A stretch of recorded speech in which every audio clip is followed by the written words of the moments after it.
A ver, para empezar vamos a ir por la parte técnica, que sería a nivel de entender cómo funcionan las conexiones a bases de datos y cuál es la utilidad de este proyecto con un caso práctico. Supongamos que nosotros tenemos un cliente que necesita manejar inventarios, que necesita manejar planificaciones, actividades, calificaciones, registros de cualquier tipo por año o agrupados de distintas maneras. Lo normal suele ser, cuando es por año, trabajar con un identificador de ese año y que los registros estén ligados a ese identificador, entonces se muestran únicamente del año seleccionado por el cliente. ¿Cuál es el problema aquí? Que en muchas situaciones, si no se tiene una lógica de DevOps bien armada, entonces es más complicado el optimizar la aplicación para que sea relativamente rápida. Entonces, en este caso vamos a suponer una aplicación muy simple en la que vamos a ir registrando frases o datos históricos por año de una actividad. Ahora, cada año va a tener una base de datos. La estructura de esta base puede cambiar ligeramente dependiendo del año o cosas así, pero en este ejemplo vamos a montar únicamente una suposición en un caso en el que la base de datos sea igual en todos los años. ¿Ok? Como es un proyecto pequeño, simplemente vamos a tener una tabla de quotes o frases. Primero hay que entender cómo funcionan las conexiones, las bases de datos y las solicitudes en Laravel. ¿Por qué las solicitudes? Porque hay una cosa que falla cuando utilicemos este enfoque. Pero antes de esto, ¿por qué no utilizar multitenancy, que es un tipo de arquitectura? Con este paquete de aquí. ¿Por qué no utilizar multitenancy? Bueno, multitenancy es una arquitectura que sí cumple con lo que yo estoy mencionando, pero que hace todavía más, es decir, le quedaría grande a la problemática que queremos solucionar. Multitenancy es para poder servirle el código de la aplicación a cada uno de los clientes y que cada uno tenga su base de datos. Hay distintos tipos, me parece que en la documentación, en el tutorial debe estar, tipos de multitenancy, justo aquí. Una sola base de datos y distintas bases de datos. Entonces, bueno, el paquete permite hacer las dos, aunque no sé qué tan útil sea utilizar el paquete para una sola base de datos. Pero vuelvo a lo mismo. La cantidad de estrés que se le realizaría a la aplicación cuando ya comience a crecer y tener varios clientes, y cada uno de esos clientes con distintos periodos y con muchísima información ahí, pues es un poquito complicada de manejar y de optimizar. Así que bueno, en este caso no vamos a utilizar este paquete porque genera ciertas problemáticas que sí son solucionables, pero es complicarnos la vida, es agregarle pasos a algo que no es necesario, que se puede hacer de una forma más simple. Obviamente explicando como yo lo estoy explicando, es decir, la aplicación yo la voy a servir al mismo cliente, solo que el cliente es el que necesita conectarse a distintas bases de datos. Entonces no estoy sirviendo aplicaciones a distintos clientes. Por esa diferencia es que no opto por multitenancy. Si fuese el otro caso y necesitara servirle la aplicación a distintos clientes, entonces sí, lo más óptimo es utilizar el Tenancy for Laravel o cualquier otro paquete que permita hacer eso, es decir, irse por ese tipo de arquitectura.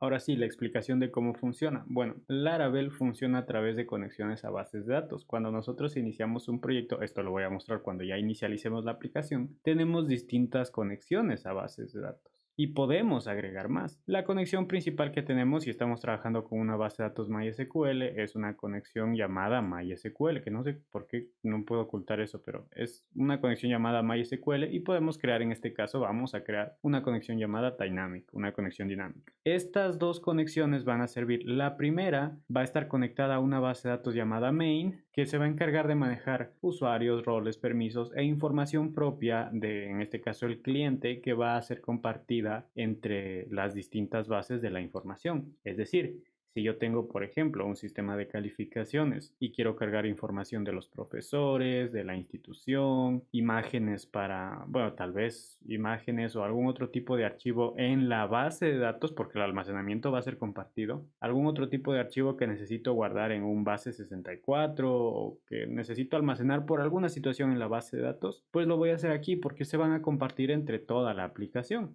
Todo esto va a ser almacenado en la base principal, pero ya información como por ejemplo calificaciones o contabilidad o registros de pacientes, si estoy manejando un sistema de hospital por ejemplo, pues eso va a estar en las distintas bases de datos que se van a conectar a través de la conexión, valga la redundancia dinámica, y se van a servir en la aplicación. Entonces vamos a colocar esto aquí y vamos a colocar esto aquí también. Y ahora, ¿qué problema va a ocurrir aquí? Bueno, que como nosotros vamos a definir el nombre de la base de datos durante el ciclo de solicitudes HTTP, el Implicit Model Binding no va a funcionar. ¿Por qué? Bueno, primero entendamos qué es el Implicit Model Binding. Esto de aquí significa que si nosotros declaramos en una función que el parámetro es del tipo de algún modelo que nosotros tenemos y pasamos así el parámetro, Laravel automáticamente va a resolver o convertir eso en un objeto del tipo del modelo que estamos usando, en una instancia del modelo que estamos usando. Por ejemplo, aquí,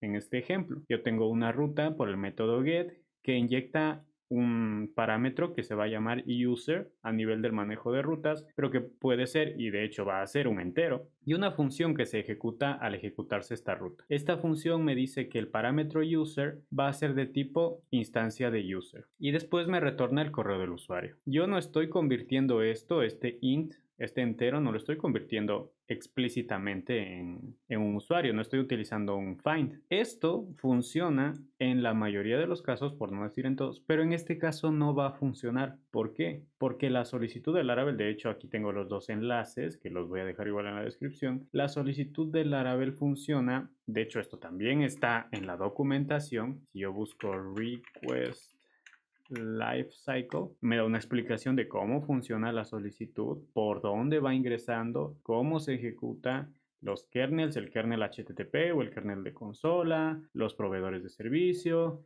el routing, el finalizado y todo lo demás. Esto no va a funcionar, ¿por qué? Porque cuando pasa por este proceso de manejo del kernel del núcleo HTTP y el manejo de la solicitud, no va a tener nombre en la base de datos. Ahorita vamos a ver cómo funciona eso. Pero en esencia, cuando yo trate de recuperar información de la base, esta conexión, la conexión dinámica, no va a tener nombre en la base de datos. Ese nombre se va a definir a través de un middleware, que es lo que se ejecuta si yo busco aquí middleware. Se ejecuta después de que ya está montado el kernel HTTP, como se ve aquí. Entonces este Bootstrap, para facilidad de traducción, aquí se puede traducir como arranque. Arranca la aplicación, se crea el núcleo HTTP, se maneja la solicitud y se ejecuta el middleware. Cuando se maneja la solicitud es que se hace el Implicit Model Binding o el Implicit Binding. Entonces, al momento que esto se ejecuta, aquí no existe nombre en la base de datos. Nosotros vamos a crear un middleware, ya vamos a ver por qué, que se ejecutará y que le va a dar nombre a la base de datos dependiendo de lo que haya seleccionado el usuario. Y después ya pasa por los siguientes pasos de el ciclo de vida de una solicitud.